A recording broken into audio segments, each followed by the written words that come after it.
Sihan natin ngayon sa GGV dahil tayo po ay dinalaw ng dalawang saksakan ng kinang ng mga bituin. Please welcome the Diamond Star, Miss Maricel Soriano, and the Rough Diamond Star, Miss Eugene Domingo.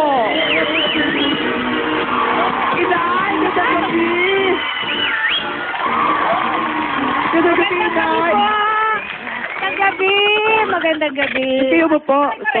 Ay, magandang gabi. Okay. Inay! Anak! Ang saya-saya ko na dito. Opo. Usog na pa ko yung nanay ko. Oo. Alalayan mo siya. So, ito yung sinasabi ko magandang part, yung nakaupo tayo. Ayan. Ngayon makikita ko na ng buong ningning ang anak ko. Ayan. Buong ningning ang anak. Ayan, hindi ba? Nang walang pag-iikot. Anak mo yan? At buong katapatan. Yung anak ko Bakit? yan. Oh, at tsahin kita. Saan bahagi mo naging anak yan? Inampun niya lang ako. Alam mo kasi yung totoo kong ina? Nakamukhang kamukha ko? Ikaw mismo. Sana hindi pa ibang tanungin ko kung sino. Pabaya ka?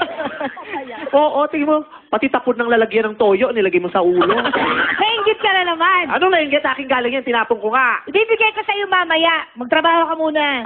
Inay, kumusta ka? Ang ganda-ganda mo. Ang ganda ng outfit. Yes.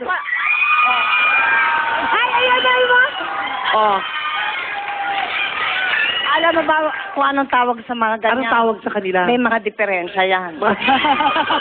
May mga May diferensya. mga diferensya yan, malaki. At masaya silang may mga diferensya sila. Oh. Sama-sama tayo, lahat tayo may diferensya. Wala namang perfect. Lahat tayo may diferensya. Ay, nandito naman yung mga fans ko. Hello! Teka, nasan ba yung mga fans mo? Ay, wala. Nandito yung mga fans. Asan? Ay, Ilan lang. Nawala ka talaga. Ano ba Sinabi ko, huwag kayo mag-break hanggat di pa natatapos. Puno kanina to. Napagod. Wala. Ba't ka po pumipisan dyan, inay? Kumakampi ka dyan. Pagdating ng Pasko, kalaban natin yan sa field. Kakaloka, ino?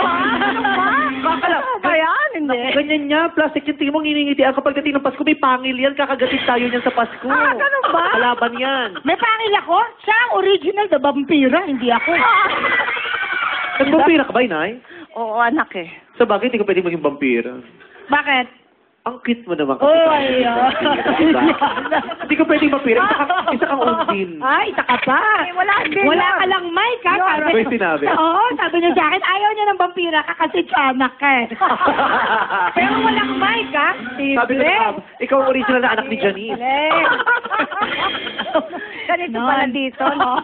Kakaloka. Pag-usapan muna natin yung Diamond Star. Inay, saan ba nanggaling yung Diamond Star? Huwag mo siyang titigan, inay, madidiskaril ang disposisyon mo sa buhay. Hindi ko alam kung kailan ako magsasalita sa inyo.